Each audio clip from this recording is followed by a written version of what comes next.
Hello and good morning. My name's John Koscki for the Dr. Subconscious Show. Here we are, March 28th, year 2012. Tonight we begin our new series on the Law of Attraction. What is it? Where did it come from? How does it work? Some simple things to talk about. First off, right out of the gate, Law of Attraction started in the spiritual movement in the early 1900s. So one of my favorite heroes, Edgar Cayce, who used hypnosis, as I try and attempt to, sometimes very successful, to mix my subconscious with the subconscious of another person. He used it for healing. Basically, that's pretty much what we do. Some other people that were in that era was Walter Wattles, I believe, excuse me. Science of Getting Rich, another movement from the spiritual era. Napoleon Hill, Think and Grow Rich, absolutely incredible book that's still around even 100 years ago. What are some other things? Atkins coined the phrase Law of Attraction, so that's when it all started. And a lot of people have a problem with the Law of Attraction on a religious framework because they believe it's materialism. It's based on greed, and absolutely it sure is. Absolutely, no question about it. It is based on greed. But you wouldn't have the thoughts to create, build, have, if those goals that you were thinking about were not possible. So you should know that, that's a phrase out of Napoleon Hill's book, that everything is possible if you can think of it, if you can create it. Most people think about the wrong stuff, okay? Most people think about what they don't want. So the more you push away something, the stronger it comes to you. And you should always be recognizing those aspects about your personality.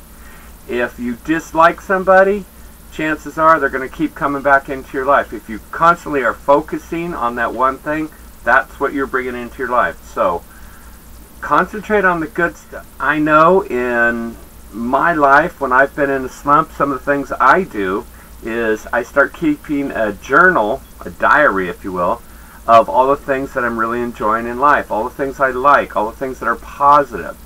And when you start doing that, it seems to take the break off of the slump that you're in, and it helps to get you remotivated, recommitted to your overall practice. Basically, the way Law of Attraction works is your thoughts are things. Your emotional thoughts, the things you think about the most. We have 20 to 30,000 thoughts a day. But for some reason, we're constantly replaying the same old stuff. And the same old stuff is not good, okay? Same old stuff is, I didn't get this, I didn't get that. Try to focus on the good stuff. Pseudoscience. The pseudoscience behind Law of Attraction simply goes like this. In order for things, and this is what I'm always saying, in order for people to come into your life, situations and events, imagine this, that your mind has to go out and attract these things. And it has to line them up so that you'll cross paths, so that you'll become familiar with what's available. So whether God does that, or the universe, or God's helpers, angels, however it's done, maybe we just do it on our own. I'm not real sure how that part works. All I can tell you is it works. It's kind of like electricity. It doesn't have a lot of explanation. It just does its thing. So take advantage of it. A couple of the things that the Law of Attraction and the universe really work well together is clarity. So if your goal is, I want to make $1 million, well, that's fine, but what does that really mean? And so you say, well, I want to have enough money in the bank and be able to go on vacation. It's like, okay, well, what does that mean? It's like, well, I want to feel safe and secure with myself. Okay, well, what does that mean? It's like, well, I want to be brilliant at my job and do a good job and make everybody happy. Okay, well, see how you synthesize it down to what's really, really important to you. And of course, Health is very, very important to most people. So, having 1 or 2 goals in the law of attraction and knowing that your thoughts are bringing those things to you is very, very important. When you start the law of attraction, you should know a couple of things are going to happen to you. First, you're going to need to maintain a positive attitude, because it's easy to slide back into a negative world. Remember, it's a greedy world out there. People always think about self, me, not you. And that creates a lot of negativity. It's easy to slide back into I want. Remember this one thing, and that's probably one of the big criticisms about the law of attraction, is people become materialistic. That's very, very true. But also, the richest man on the planet does what with all his money? He ends up giving it away. Lots and lots of billions of dollars are given away every year because people have enough to give back. And that's the real lesson.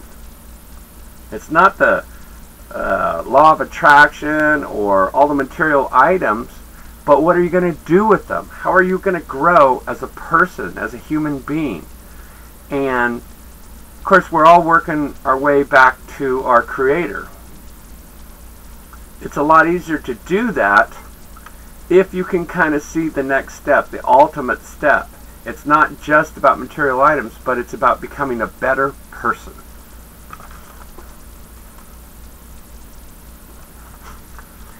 Aside from maintaining a positive attitude, you're going to notice that you're going to have to change your wording about the way you talk to people. Word choice is everything. In college, we pick up a certain slang, kind of a cool slang, and one of the examples is, I got hammered. What's that mean? Well, I got busy. But the physical idea of being hammered is very, very negative. So you really want to keep an eye on positive things, on your word choice.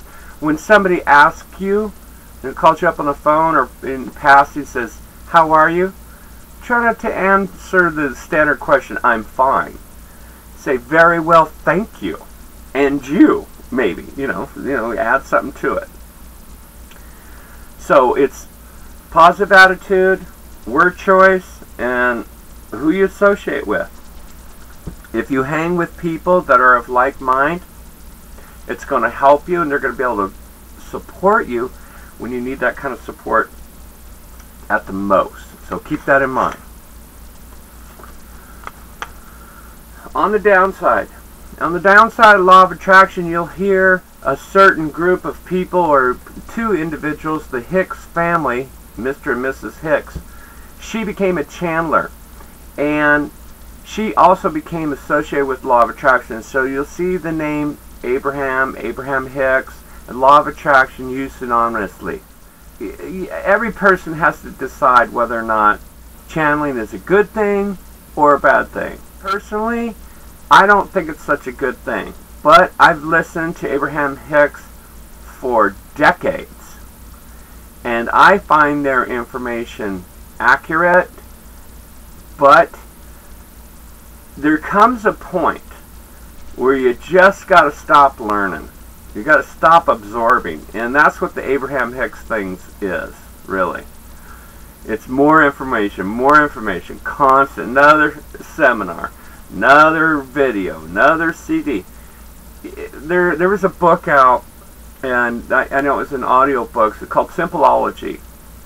And if I can kind of quote the synopsis of the whole book, is basically what I got out of it was, simplify things down to their bare essence and do it. Don't talk about it, do it. I mean, 99% of what gets done or doesn't get done is because of fear. And, don't worry about all this stuff. Just get out there every day and make a commitment. Surround yourself with the right people. Today is amazing things are going to happen because the sun's going to come up and I'm going to give it all I've got. I'm John Koscki. This is the Dr. Subconscious Show. The law of attraction, how it works, where it comes from. Hope this helps. Have a great day.